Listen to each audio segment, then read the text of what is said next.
بسم الله الرحمن الرحيم الحمد لله رب العالمين والصلاة والسلام على أشرف الأنبياء والمرسلين نبينا محمد وعلى آله وصحبه أجمعين ومن تبعهم بإحسان إلى يوم الدين وبعد. Falendrojmë dhe lavdrojmë Allahun e lartësuar, ashtu siç e meriton ai xhalla shanu. Salamet ja dërgojmë Muhammed Mustafas sallallahu alaihi wasallam, familjes tij, shokëve të tij dhe gjithë besimtarëve të cilët e ndjekin dhe pasojnë rrugën e tij. Vazhdojmë edhe sot me lejen e Allahut të lartësuar dersën 23 me radhë nga veprat e zemrës, e që neve në 3 derset e kaluara kemë folë rreth khushuit apo për uljes së besimtarit në përgjithësi ndaj urdhrave të Zotit, ndaj Zotit xhalla shanuhu. Dhe sot me lejen e Allahut të lartësuar do i shpjegojmë frytet se çka përfiton besimtari me qenë për ulur ndaj Zotit dhe me qenë për ulur në namazin e tij. Çka përfiton robi në këtë dynja po edhe në botën tjetër. Dashur vëllezër, e para është që e largon shejtanin nga vetja e tij dhe i largon vezveset nga koka e tij. Pra, e para ose i pari fryt që muslimani kur t'jeti për ulur, qoftë në namazin e tij, qoftë gjatë tërë jetës së tij ndaj Zotit xhalla shanuhu, e largon shejtanin nga vetja e tij, sepse kanë thënë dietarët islam, men khasha'a qalbuhu lam yaqrub minhu shejtan. Ai që e ka të për ulur zemrën e tij, nuk ka mundësi me ju afru shejtanit. S'ka mundësi.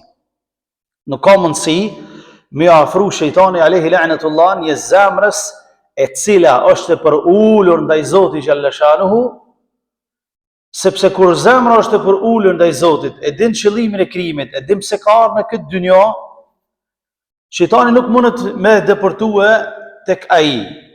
Shejtani zakonisht i cyt njerëzit që zemra e tyre është e lohatur, është zemra e tyre e lohatur.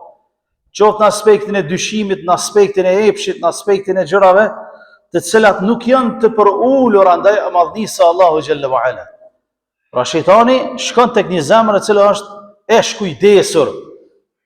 Zemra e shkujdesur, shejtani gjon vend tek ajo, ndërsa zemra e cila është e për ulur ndaj Allahut xhalla wa ala, nuk mundet shejtani me gjetë vend dhe largohet nga kjo zemër e cila është e për ulur. Pra benefiti i parë ose fryti i parë e për uljes ndaj Allahut xhalla wa ala dashur vëllezër është që robi e largon shejtanin nga vetja e tij.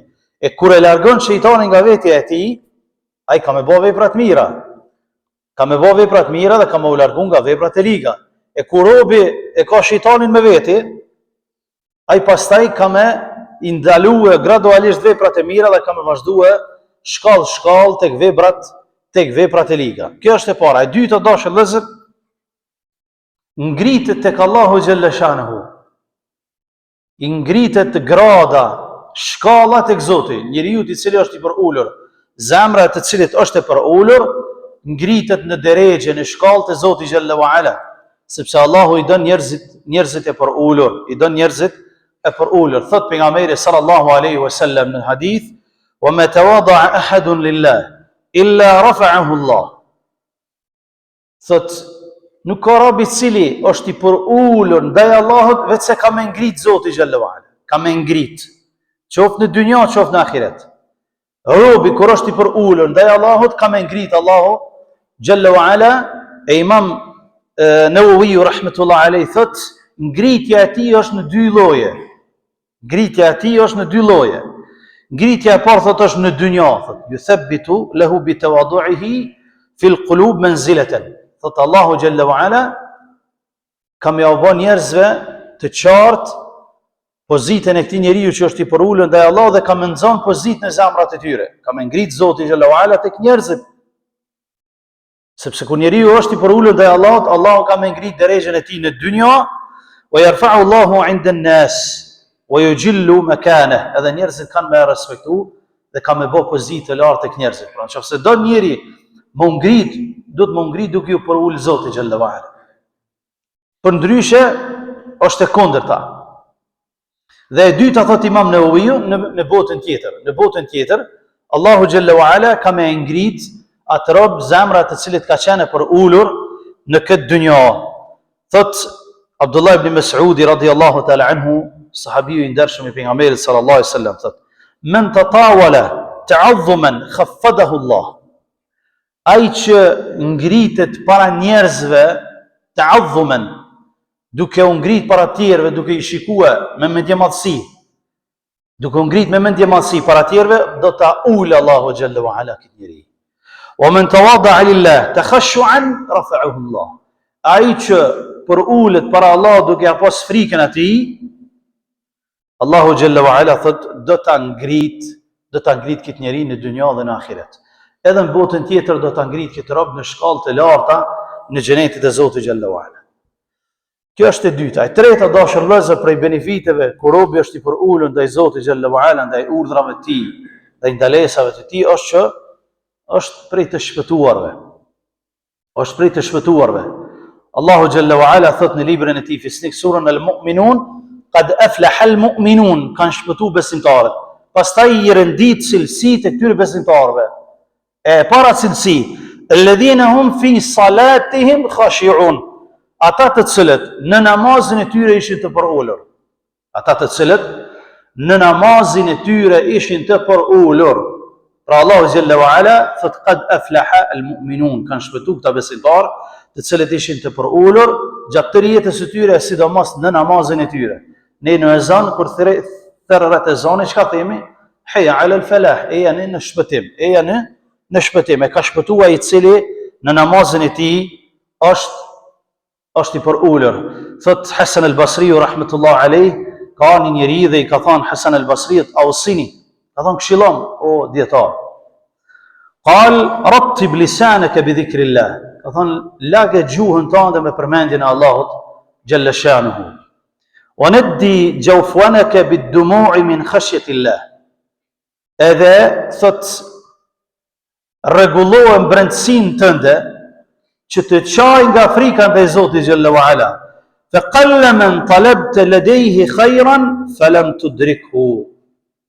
Sepse pastaj thot, kur robi e përmend Allahun shumë, është i përulur në brendësinë e tij, në zemrën e tij dhe në të jashtën e tij, thot rrallë ndodh që ky më u lut te Zoti mos më ia pranoj. Rrallë ndodh. Wallahi të vërtetën e ka thonë. Sepse kur robi përmend Allahun shumë me gjuhën e tij, me zemrën e tij, dhe pastaj ja ka frikën Allahut, çan nga frika ndaj Zotit, rrallë ndodh që ky më i ngrit durt lart për nevojat e tij e që Allahu Gjelle wa Ala mos më ia plotësoj. Për këtë edhe thot qad aflaha al-mu'minun alladhina hum fi salatihim khashi'un, kanë shpëtu besimtarët të cilët janë të përulur në namazin e tyre. E katërta merat të dashur vëllezër, që është gjithashtu të rëndësishme, ja rregullon moralin njeriut. Ja rregullon moralin njeriut. Kur njeriu është i përulur ndaj Zotit Gjelle wa Ala, qoftë në namazin e tij, qoftë gjatë tërë jetës së tij, ja rregullon moralin e tij, etikën e tij, sjelljen e tij, edukatën e tij, e bën njeriu të edukuar, sepse e din që nuk bën me qenë njeri mendje madh para madhnisë së Zotit Gjelle wa Ala. Me jetun tokën e Zotit, me amër dhe me pi prej të mirave të Zotit, me shiju jetën që të ka dhënë Zoti shpirtin, edhe me qenë mendje madh, besimtari këto nuk e pranon. Nuk e pranon besimtari. Thot jo, nuk ka rregull kjo punë. Për këtë arsye dashur vëllezër, thot Ibn al-Qayyim al-Jawzi rahmetullah alayh, aslu al-akhlaq al-mahmuda kulliha al-khushu' wal-himma. Thot Ibn al-Qayyim, esenca e të gjitha cilësive të mira, esenca e të gjitha cilësive të mira të robit është al-khushu', për uljen ndaj Allahu Gjelle wa Ala, wal-ulu al-himma, wa ulu al-himmati, edhe ambicet e larta. Edhe ambicet e larta. Kur këto dy cilësi ka robi, krejta cilësit e mira i përvetson. Por robi është i përulur para Zotit Gjelle wa Ala dhe ka ambicet larta, ka elan të lartë për punë, qoftë të dynjas, qoftë të ahiretit. Nuk i mungojnë pastaj rezultatet, sepse Allahu Gjelle wa Ala robin e tij nuk e humb as në dynjas në ahiret. Kur është i përulur pa madhnisë së tij, edhe fillon me punu dhe ka ambicie të larta në punën e tij, cila do të qoftë ajo, e cila është në suazat halalit, Allahu nuk ja humb mundin, i jep bereqet. Për këtë arsye dashur vëllezër, pastaj thot wa aslu al-akhlaq al-madhmuma. Wa asl al-akhlaq al-madhmuma. E thot esenca e cilësive të këqija është e kundërta e al-khushuit, e kundërta për uljes, është el-kibru, është mendjemadhësia. Është mendjemadhësia. Esenca e të gjitha cilësive të liga, të dashur vëllezër, është kibri, mendjemadhësia.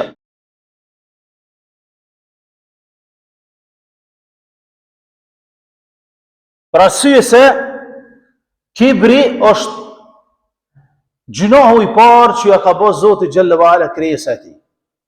Mendjemadhësia është gjunohu i parë që ja ka bërë Zotit krijesa e tij, Iblisi alayhi lanatullah. Sepse u shit mendjemadh kur Allah e ka kriju Ademin alayhis salam, ka thënë jo bane, këtij nuk i për ulëm, sepse mund të kriju prej zjarrit e këto prej dhejut. Është shpall mendjemadh, e kanë di veten më lart se të tjerët, edhe për shkak të mendjemadhësisë. Allahu xhalla wa ala ka bë lanet, e ka mallku deri në ditën e gjykimit. Edhe do të jetë prej banorëve të xhenemit për gjithmonë. Pra esenca e të gjitha të këqijave është mendjemadhësia. Sepse pastaj mendjemadhësia e sjell në çmimin ndaj të tjerëve. Shikoni çfarë cilësi dhe çfarë vepra sjell mendjemadhësia që i kanë renditur ulemat e Islamit. E para thot në çmimin ndaj të tjerëve. Mundohet me nënçmu të tjerët. Për arsye se i sheh poshtë, nuk i shikon njerëzit në rangun e tij, po prej katit tretë gjithmonë mundohet me shikoj të tjerët. E dyta, mburret para të tjerëve. Mburret para të tjerëve. Ja kush jam unë, çfarë kam bëone, çfarë njeri jam unë, çfarë arritje kam unë, çfarë pasurie kam unë, çfarë veture kam unë, çfarë telefoni, çfarë shtëpie, kështu me radhë, mburret para të tjerëve në mënyrë që ti nënçmoj të tjerët, si pasojë mendjemadhësisë. Pastaj i kundërshton të tjerët. Edhe nëse e kanë mirë, për shkak të mendjemadhësisë, nuk mundet që ky me e pas dikush mirë në një meselë, në një çështje të caktuar. Nuk e lë mendjemadhësia, e kundërshton njeriu me pa të drejtë. Pastaj vetpëlqimi, el-ujb, i pëlqen vetja, i hen vetja në hoj. Thot me mua nuk ka, ja unë ja kërkush hiç. Mendon që krejt dynjaja sillet rreth tij. Mendon që dynjaja pa të s'bën hiç, mos më kanë ky dynjaja shuhet. E me dal të varrezat, me po që ta njerës sa shumë janë, që kanë vdek, që kanë menu që dynjaja sillet rreth tyne. S'ta mërmenja, që varrezat janë të mosht me ta. Se shka njeri për kësë dynjaja bën edhe pa ty. Kur dynjaja ka bë pa Muhammedin a.s. pa mu dhe pa ty, pa jamër e vla. Pa mu dhe pa ty bën hiç pa problema, jetë kuptu. Sahabët e kanë përballu jetën pa më të dashurin e Allahut, Jalla wa ala Muhammedin sallallahu alaihi wasallam. Ka vazhdu dynjaja, ka vazhdu jeta deri sot, ka me vazhdu deri në kiamet. Dhe nuk bën njeriu me pëlqy vetë, me hi vetë janë dhe me mendu që krejt dynjaja sillet rreth meje. Kjo tani pastaj zgjerohet se na si popull jemi të menu që dynjaja sillet rreth Kosovës. Na jena kërthiza dynjas sjell të bojnë tavaf rreth neve. Na jena këtu dhe tash tjerë duhet më marr me neve. Po jam Allah, kush ka kohë me hub me ty bre? Kush ka kohë me hub me ty dhe me mua? Sa një lagje e kinezëve, kush ka kohë me hub me ty dhe me mua? Du të migra punës, du të migra sinceritetit, me punu për dynja, me punu për ahiret, me punu për vatan, me qenë të sinqert, jo me vetë pëlqim, na edhe kërkush tjetër. Ja, mare kështu s'kan dynjajat e pa. As individi, as kërkush hiç. Sepse kjo është cilësi e mendjemadhësisë. Është cilësi e mendjemadhësisë vetë pëlqimi. Pastaj është hasedi, zilia. Krejt kjo si pasojë e mendjemadhësisë. Hasedi, zilia, pse filani e ka një të mirë, e unë se kam. Pse vlla e ka një të mirë, unë se kam. Kojshiu e ka një të mirë, unë se kam. E zilia është që ati me ju hek edhe me tarë ty. Kjo si pasojë e mendjemadhësisë. E cila cilësi e shkatron robin dhe punën e tij komplet. Pastaj e sjell el khuyala, gjithashtu mendjemadhësinë, e sjell qaswatul qalb, ngurtësimin e zemrës, kibri, mendjemallësia, e sjell domethënë zemra bëhet e ngurtë, ma nuk ndin kur gjajç. Më fort se sa guri, sepse Allah thot ka prej gurëve që rrotnen prej kodrave nga frika ndaj Zotit, ka prej tyre që çan nga frika ndaj Zotit, ka prej tyre që burojnë lumej prej tyre nga frika ndaj Zotit. Pra zemra e njeriu bëhet më e fortë se sa guri. E Allah Azza wa Jall prej krijesave më të forta të tij, të ngurta e ka bë gurin. S'ka më të fortë se guri. Boll është hekuri, po zjarri e shkrin. Gurin s'u e shkrin. Boll është hekuri fort, po më janë ujë në stop pika e gryn. Gurin jo, guri ç'a të jetë. E Allah po thot ka prej zemrave të njerëzve që janë më të forta se sa guri për shkak të mendjemallësisë së tyre. Pastaj mendjemallësia sjell largim nga e vërteta. Mendjemalli kur s'ka mundësi me ndjek rrugën e drejtë, s'ka mundësi. Pa qeni për ullën ndaj Zotit xhallahu ala. Sepse mendjemalli mendon që veç ai mendon mirë. Rruga e drejtë për to është mendja e tij që është mërmendja e tij duke i nënçmuar të tjerët. E kjo e bën që mu largu nga rruga e drejtë, nga rruga e vërtetë. E pejgamberi sallallahu alaihi wasallam ka thënë, ai që ka në zemrën e tij mendjemallësi, kibër, sa më e vogla e miringonës, nuk shkon në xhenet, as nuk e nin erën e xhenetit. Edhe pse era e tij thon dëgjohet 40 vite larg. Sepse Allah nuk e dëron mendjemallin. El kibriyau është cilësia e Zotit. Lartësia. Me shiku prej tjertë, prej slartë, është cilësia e Zotit, jo e njeriu. Veç Allahu xhallahu ala të këshyr ty edhe mu pistan. Edhe pse është cilësia e tij xhalla xhalaluhu, nuk i nënçmon robërit e tij. Sepse Zoti i gjithësisë i falë robërit e tij. E robi me që në mendje madhë, të jetu në tokën e Zotit, të hangë dhe të pipet mirave të Zotit, të shijue jetën që ja ka dhonë Zotit, këtë Zotit xhallahu ala nuk e dëron, sepse është prej cilësive të këqija pra. Dashur vëllezër, për ulja ja rregullon moralin njeriu. Edhe kibri e kundërtja e për uljes, shikoni çfarë cilësi sjell dhe si e shkatron njeriu. Pastaj e bën që të jetë shpirtlig. E shpirtligësia e sjell gënjeshtrën pastaj. Njeriu rran pastaj, për çdo gjë rran. Rrana bëhet e falmja ditore e tij, sepse ka shpirtin e lig nga mendjemallësia dhe gjitha këto cilësi të cilat neve i cekon më lart. Pastaj prej rënës delte mashtrimi, që kur njeriu rran edhe gënjen, i mashtron të tjerët. Pastaj delte syfaqësia, i bën vepra sa për syfaqe për të arritur deri te dëshirat e këtij të këqija. E kështu me radhë.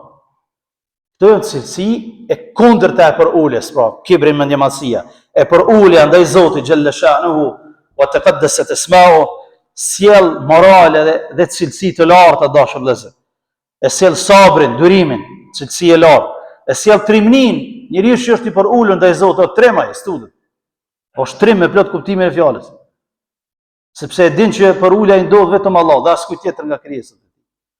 Si nështrohet askujt prej krijesave. Është trim, cilësi e lartë. Pastaj ja sjell turpin, është i turpshëm besimtari. Kur hub turpi, thot pejgamberi, po çka dush mo. Kur i hub turpi besimtari, sepse ti si je për ulën ndaj Zotit xhallahu ala, kur si i turpshëm. Kur është i turpshëm robi, është i për ulën ndaj Zotit xhallahu ala.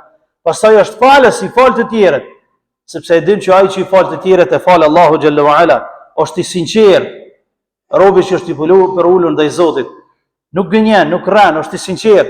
Pra prej benefiteve, prej fryteve të për ulës ndaj Zotit, të dashur vëllezër, që e cila ishte e katërta me radhë, apo e treta me radhë, e katërta me radhë është që robi e bën që ti përmisoj cilësitë e tij. Ti përmisoj cilësitë e tij dhe ti bëj me cilësi më të larta ndaj Zotit xhallahu ala, duke arritur pjedestalin e lartë në këtë dynjë dhe në botën tjetër. Pastaj dashur vëllezër, tham këto cilësi e bën që robi ketë për ulën ndaj Zotit dhe ambicie të larta, suksesi nuk mungon. Pra këto dy cilësi të Ibn al-Qayyimi, kur i posedon robi, nuk mungojnë sukseset e robit. Për ulja ndaj Zotit, qoftë në namaz, qoftë në tërë jetës së tij, dhe ambicjet e larta për punë në këtë dynjë. Ambicjet larta do me pas besimtari për punë. Qoftë me punu për botën tjetër, qoftë edhe për këtë dynjë. Sepse e din që Rasulullah sallallahu alaihi wasallam ka thënë me pa tu bë kiameti, edhe ki një fidanë në dorë, mella qatë fidanë. Tu bakja me tho, ajo zbin heq, amo mella ka thonë, se kjo është ambicia lartë të muslimanit. Muslimani guzo me qenë dembel, punon për këtë dynja, po nuk e harron botën tjetër, punon fort edhe për botën tjetër. I balancon gjanat, sepse për ulja ndaj Allahut e bën që të ketë ambicie, larta këto dy cilësi të cilat pastaj robi nuk i mungojnë sukseset e tij në botën tjetër, e që këto dy cilësi neve i ngatrojmë, sepse kemi ambicie të larta për dynja, ama ambicie të larta për ahiret s'kem pastaj.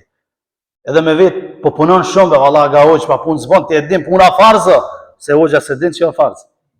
Farzë puna ga hoq, po be di që farzë, ama kur ti rezoni, pse s'po vjen më fal, farzë është, bjen puna në këtë rast. Valla ga hoq, shi, ajo, valla ga hoq, që shtu shkon xhenet. Do me pas ambicie të larta për këtë dynja, po edhe për botën tjetër. Edhe për botën tjetër do me pas ambicie të larta. E pesta meratë dashur vëllezër, prej fryteve dhe benefiteve që arrin robi me përuljen ndaj Zotit xhalla wa ala është që e kthen robin në kornizat e ibadetit. E kthen muslimanin në kornizat të adhurimit ndaj Zotit xhalla shani. Sepse e din që është i përulur ndaj Allahut, e din çka do të thotë kur të lidhet në namaz, çka do të thotë kur do të jep sadak, çka do të thotë kur agjeron Ramazan, çka do të thotë kur shkon në haxh, në umre, kur bën ibadete ndryshme, e kthen robin në kornizat e rrugës së drejtë të ibadetit. Edhe në qoftë është larg kornizave e kthen robin për ulja ndaj Zotit, e çet në binar të shëndosh. Dhe e din që kur ta lexon një fjalë të Zotit, ka sevap shumë. Për këtë ka ardhur në hadith për pejgamberin sallallahu alaihi wasallam, që fjala ose surja Qul huwallahu ahad është sa 1/3 e Kur'anit. Mirë po thot Sheikhul Islam Taymija rahmetullahi alayh, ai që e lexon, ja din domethënien, e përjeton leximin e surës Qul huwallahu ahad, e arrin shpërblimin e 1/3 të Kur'anit. E ai që veç e lexon, na u ka bë marak me lexue, ama këtë zemra është e shkujdesur. Ky thot nuk e arrin. Qofse dikush është afër ti thot, edhe thot subhanallah, alhamdulillah, la ilaha illallah, Allahu akbar. Ja din domethënien, e din për ulje ndaj këtyre fjalëve. Ky thot e arrin shpërblimin më shumë se sa ai që e lexon Qul huwallahu pa ndjeshmëri, edhe pse Qul huwallahu thot e ka 1/3 e Kur'anit thjesht me lexim. Domethënë çka do thot? Son zemra me qenë për ulur. Zemra me qenë prezent kur ne i bëjmë ibadet Zotit. Ma u kthyn kornizat e ibadetit. Kur e lexojmë Qul huwallahu, me a di domethënë thuaj Allah është një dhe i pashoq. Allahu Samad, Allah është absoluti në këtë dynjë. Dhe në botën tjetër, Allah është absoluti, krijuesi i gjithësisë. Lam yalid wa lam yulad, askani dhe ashtu është i lindur nga askush. Dhe wa lam yakun lahu kufuwan ahad, dhe ati nuk i ngjason askush. Ai është absoluti.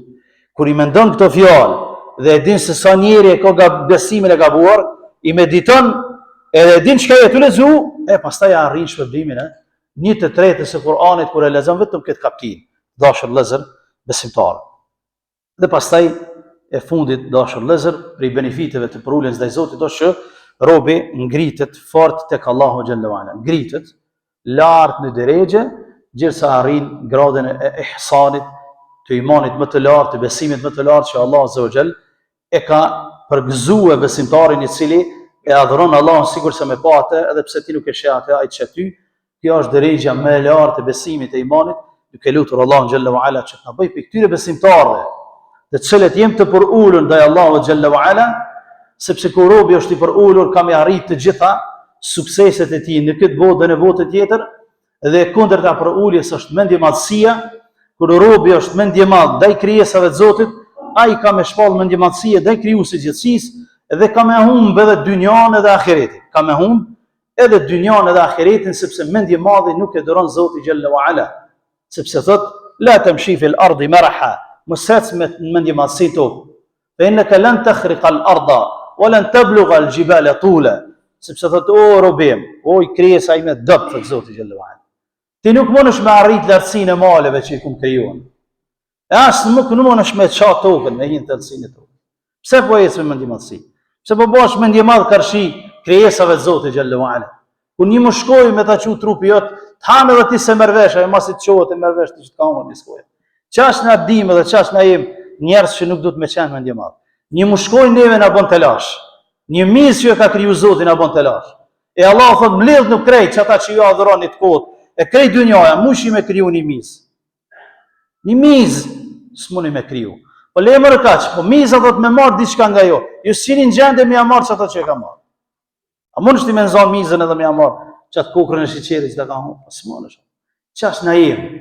Qash na im si krijesa. Për këtë arsye dashur vëllezër, besimtari duhet me e ditë sepse ka ardhur në këtë dynjë cili është qëllimi i krijimit në mënyrë që ta ngjej veten e tij të ulur para madhnisë së Allahut azza wa jall, duke lutur Allahun që të na falë neve dhe ju, Allahu ta'ala alim, sallallahu ala nabiyyina Muhammad wa akhiru da'wana anil hamdulillahi rabbil alamin.